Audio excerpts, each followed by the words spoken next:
এই শোর প্রত্যেক এপিসোডের শুরুতে বলা হয় introducing the star of the show Tahsan Khan, but I think I am not the star of the show. এই শোয়ের স্টার হচ্ছে যে ফ্যামিলিরা এসছেন এবং তাদের পেছনে প্রোডাকশন টিমের যারা ছিলেন। কারণ একটা টিভি শোতে আসা মানে ক্যামেরার সামনে প্রথমবার আসা একটা ফ্যামিলির, তারা বেশিরভাগই কিন্তু কখনো ক্যামেরার সামনে আসেনি, and they will be in front of the nation. So তাদেরকে গ্রুম করার কাজটা খুবই কঠিন কাজ, and you guys have done a brilliant job. অভিনয়ের জগতে আছে, আমি একটা সময় অনেক হোস্টিংও করেছি, সেখানেও ভক্ত আছে।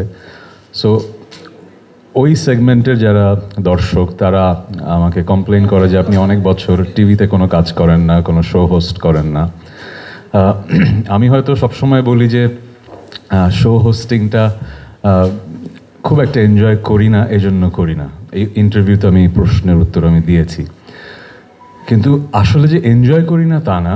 এনজয় করি না কারণ আমাদের দেশে সেই লেভেলের প্রোডাকশন ভ্যালুটা আমি দেখি না, যেই লেভেলের প্রোডাকশন ভ্যালু হয়তো আমরা গানে দেখি, অভিনয়ের জগতে দেখি।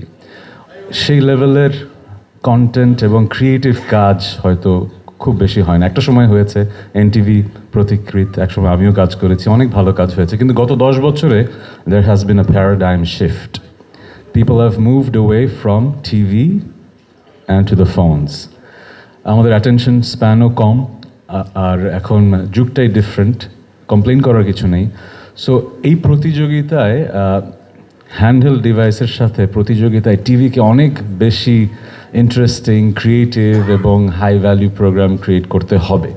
সো বাংলাদেশে সেটা হয়তো গত অনেক বছর একটু কম হয়েছে। সেই প্রতিযোগিতায় টিভি পিছিয়ে পড়েছে। অনেকে হয়তো কথাটা পছন্দ করবে না, কিন্তু কথাটা তো সত্যি।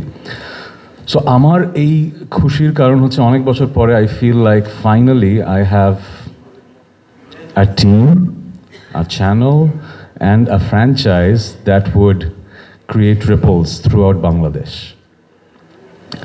ফ্যামিলি ফিউড সারা পৃথিবীতে সবচাইতে জনপ্রিয় শো এটা হওয়ার যেরকম সুবিধাও আছে, অসুবিধাও আছে। সুবিধা হলো যে অনেকেই ফ্যামিলি ফিউডের শোগুলো, স্টিভ হার্ভি যেটা করেছে সবচাইতে সুপরিচিত, সেই ক্লিপসগুলো দেখেছে অথবা ইউটিউবে শো দেখেছে। So they know the format, they understand the game and they love the show.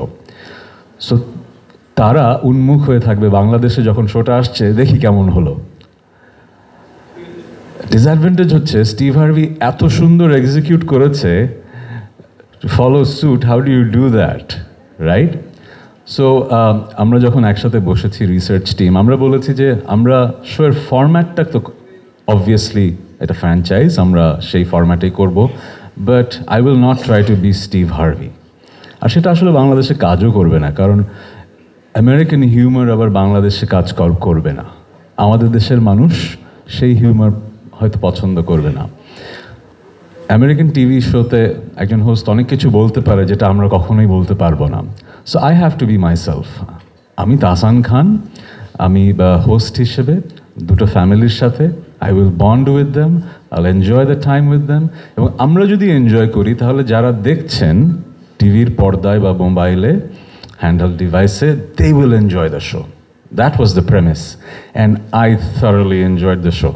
আমি অনেক দিন পর টিভি শো করলাম, কারণ ওই যে বললাম এনজয় করতাম না, এই জন্য হোস্টিং করতাম না। বাট এবার আমার মনে হয়েছিল আমি এমন একটা টিমের সাথে কাজ করছি, they are competent, creative, and they have the experience, and they proved me right in so many ways.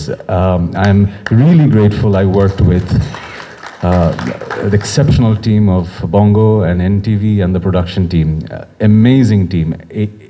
এই শোর প্রত্যেক এপিসোডের শুরুতে বলা হয় introducing the star of the show Tahsan Khan, but I think I am not the star of the show. এই শোয়ের star হচ্ছে যে ফ্যামিলিরা এসছেন এবং তাদের পেছনে প্রোডাকশন টিমের যারা ছিলেন।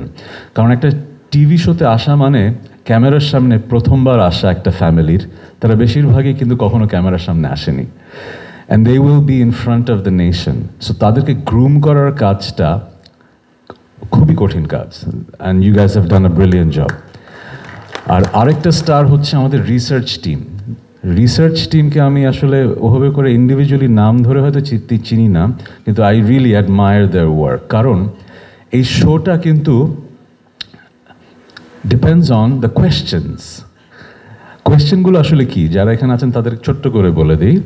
আমরা একটা কোয়েশ্চেন ব্যাংক বানাই, সেই ব্যাংকটা নিয়ে আমরা 100 জনের কাছে যাই সারা বাংলাদেশে, আমরা একটা সার্ভে করি। ওই সার্ভেতে যে উত্তরগুলো আসে সেই উত্তরগুলো আমরা র্যাঙ্ক করি, যেগুলো বোর্ডে থাকে এবং দেখা যায় না। দুই পরিবারের গোল হচ্ছে ওই উত্তরগুলো খুঁজে বের করা। মানে হচ্ছে এমন কিছু প্রশ্ন হতে হবে যে প্রশ্নগুলো সার্ভেতে থাকলে মানুষ উত্তর দিতে মজা পাবে, এক, এবং যেই উত্তরগুলো এমন এমন হবে যে উত্তরগুলোও খুব মজার হবে, এবং যেই উত্তরগুলো খুঁজে বের করাটা একটা ক্রিটিক্যাল থিঙ্কিংয়ের মতো একটা ব্যাপার হবে। সো যারা রিসার্চ টিম